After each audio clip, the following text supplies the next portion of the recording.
Private parts की hygiene को लेके अगर आपको स्ट्रेस हो रहा है, एग्जैक्टली मार्केट के अवेलेबल कौन से प्रोडक्ट्स इस्तेमाल करने चाहिए या नहीं करने चाहिए, इसके बारे में कंफ्यूजन हो रहा है, तो इस वीडियो को काफ़ी ध्यान से देखें। वजाइनल हाइजीन, प्राइवेट पार्ट्स की हाइजीन बहुत ही इम्पॉर्टेंट होती है। जनरल हेल्थ के लिए भी ये बहुत इम्पॉर्टेंट होती है। वजाइना की हाइजीन मेंटेन करने के लिए सबसे अहम चीज होती है वो है खाना। अगर आप बैलेंस्ड न्यूट्रिशियस खाना खा रहे हैं तो आपको वजाइना की हाइजीन मेंटेन करने के लिए कुछ खास मेहनत नहीं करनी पड़ेगी। एक balanced, well nourished, well hydrated इंसान अपने आप को, अपने शरीर को और खास तौर पे अपने प्राइवेट पार्ट्स को काफी अच्छी तरह से मेंटेन कर सकता है। अपने खाने में antioxidants, vitamin E, vitamin C, probiotics, proteins, omega 3 fatty acids, omega 6 fatty acids का प्रोपोर्शन अच्छा रखें। इन न्यूट्रिएंट्स को अगर वेल बैलेंस्ड प्रोपोर्शन में कंज्यूम किया जाए तो आपको वजाइना की हाइजीन मेंटेन करने के लिए खास एक्स्ट्रा एफर्ट्स नहीं लेने पड़ेंगे। अपने आप को वेल हाइड्रेटेड रखना, अपने शरीर में फ्लूइड की मात्रा अच्छी मेंटेन करना एक अच्छे शरीर के लिए बहुत ही ज़्यादा इम्पॉर्टेंट होता है। अल्कोहल का कंजम्पशन अगर आप पूरी तरह से अवॉइड कर सकते हैं तो नथिंग लाइक इट, लेकिन अगर वैसे पॉसिबल नहीं है तो अल्कोहल का कंजम्पशन मिनिमम रखें। तो वजाइना की क्लीनिंग कैसे की जाए, यहाँ पे मैं आपको एक फन फैक्ट बताना चाहूँगी। वजाइना में क्लीनिंग की एब्सोल्युटली कोई ज़रूरत नहीं होती। जी हाँ, वजाइना सेल्फ क्लीनिंग होता है। वजाइना यानी कि अंदर का हिस्सा, फीमेल रिप्रोडक्टिव ऑर्गन्स में ये थोड़ा सा अंदर की तरफ होता है।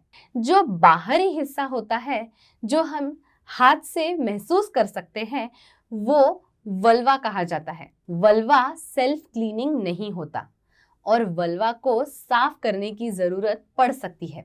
वल्वा को साफ करने के लिए भी आपको बहुत फैंसी चीजें खरीदने की जरूरत नहीं है। एक माइल्ड सोप और पानी काफी है। नहाते वक्त एक माइल्ड सोप को हाथ पे थोड़ा सा लैदर करके अपने वल्वा को काफी आसानी से साफ किया जा सकता है। नहाते वक्त ही आप वल्वा की हाइजीन को पूरी तरह से मेंटेन कर सकते हैं।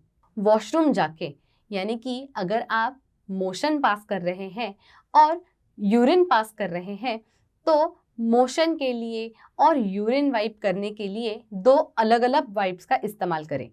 सिर्फ यूरिन पास करने के बाद अगर आपको अपने प्राइवेट पार्ट्स को क्लीन करना है तो हमेशा आगे से पीछे की तरफ वाइप घुमाएं। जब आप वाइप्स पीछे से आगे की तरफ घुमाते हैं तो एनस में मौजूद बैक्टीरिया वजाइना में जाने की संभावना होती है। ये बैक्टीरिया अगर वजाइना में चले जाए तो यूरिन में इन्फेक्शन हो सकता है। इसके अलावा भी ये इन्फेक्शन इंटरनल यानी कि फीमेल रिप्रोडक्टिव ऑर्गन्स में अंदर की तरफ जा सकता है। इंटरकॉर्स करने के बाद अगर आपको अपने वल्वा को क्लीन करना है तो काफी आसान तरीका होता है, सिर्फ यूरिन पास करें।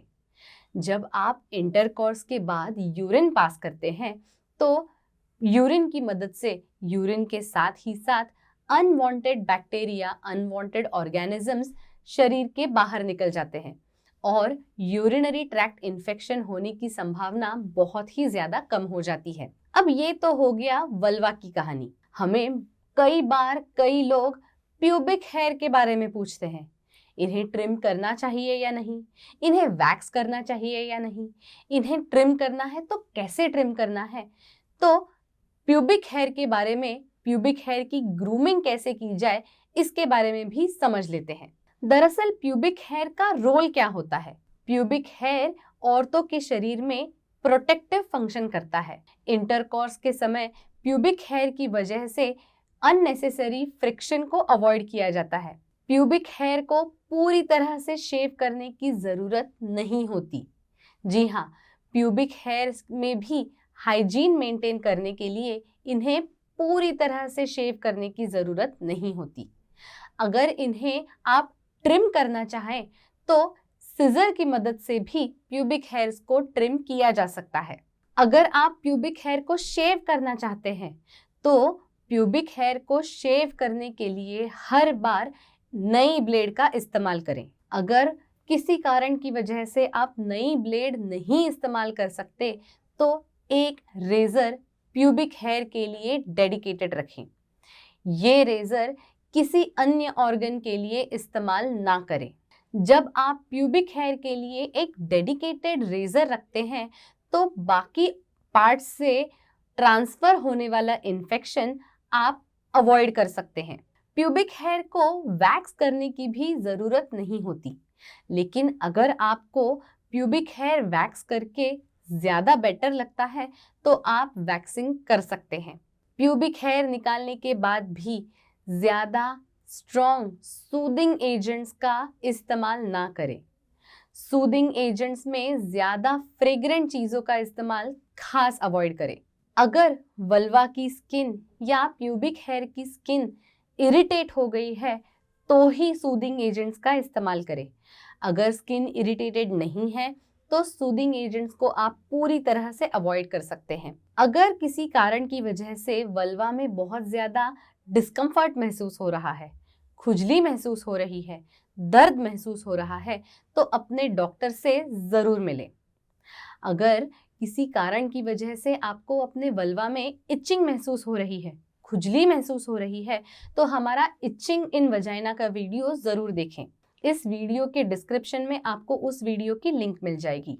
मार्केट में फेमिनाइन हाइजीन के बैनर के नीचे कई अलग अलग प्रकार के फैंसी प्रोडक्ट्स अवेलेबल होते हैं। ये प्रोडक्ट्स डाउचिंग या स्टीमिंग को प्रमोट करते हैं। दरअसल वजाइनल हाइजीन मेंटेन करने के लिए डाउचिंग या स्टीमिंग की ज़रूरत नहीं पड़ती।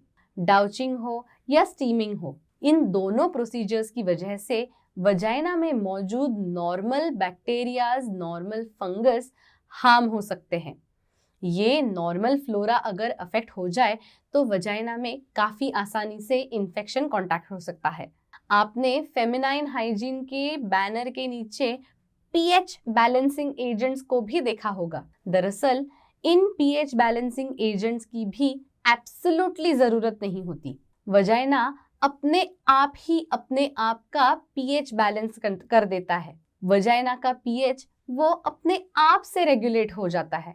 इसीलिए आपको किसी एक्सटर्नल एजेंट की ज़रूरत नहीं है जिसकी मदद से आप वजाइना में होने वाला पीएच बैलेंस कर सके। अगर आपके आसपास कोई भी ऐसा इंसान है, कोई भी ऐसे रिलेटिव है या आप खुद वजाइना की हाइजीन को लेके स्ट्रेस्ड आउट है तो उन्हें इस वीडियो के बारे में ज़रूर बताएं।